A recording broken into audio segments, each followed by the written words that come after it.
Yo guys, Jonathan here. The Galaxy S10 is packed with a ton of really exciting tech. It's done so many things well, and I wanted to point out one thing specifically that really impressed me after using it over the past couple days, which is the in-display fingerprint reader.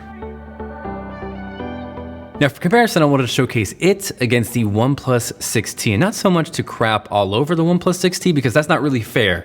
Yes, they are in-display fingerprint readers, but they're actually two different technologies. The OnePlus 6T features a 2D optical sensor, whereas the Galaxy S10 features a 3D ultrasonic scanner, and that's really where I want to highlight and point out that that's impressive and give the Galaxy S10 just a little bit of credit. So the way it works on the Galaxy S10, it's actually shooting sound waves up at your fingerprint that then bounces back, creates a 3D image, and then unlocks your phone.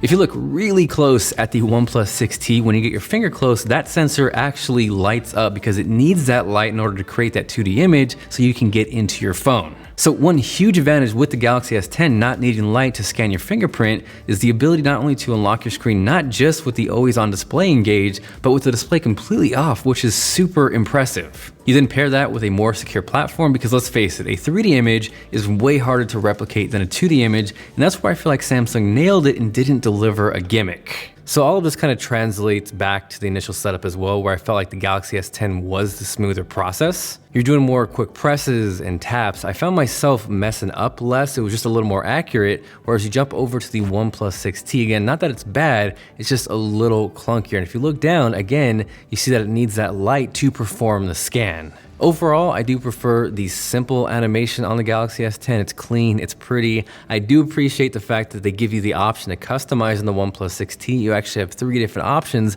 but overall, especially with that light, it can be a little over the top. So when you unlock your phone, it definitely feels like you are unleashing the fury. Now again, I'm not saying the OnePlus 6T is a gimmick, they're just two different technologies. And the biggest thing to remember is the OnePlus 6T is nearly half the cost of the Galaxy S10. So the fact that we have these kind of options in both phones, all you can say is what a time to be alive. Now one area that I think is getting a little overlooked, and the reason why any of this is possible at all on the Galaxy S10 is not just Samsung, but also Qualcomm and the Snapdragon 855. That's actually why that ultrasonic fingerprint reader is possible. And yes, you pair that with Samsung's beautiful display, great design, you have this really beautiful, well-rounded phone, but at the same time, I do want to give credit to Qualcomm for bringing this all together. There's also been a little bit of controversy of you are using your Galaxy S10 wrong, tap it, don't hold it. I will say, I've tested it both ways work. I'll say for me, it's been kind of a blend of somewhere in the middle, like this little tap hold hybrid. That works really well for me.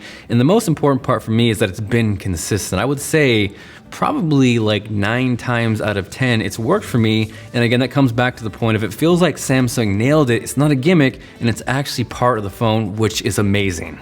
Aside from that, thank you guys very much for watching. If you want to check out something cool, recently dropped this beautiful MacBook Pro music production setup. It was a ton of fun to make, super proud of it. You guys will enjoy it. It's linked up here and down below. This is Jonathan, and I will catch you guys later.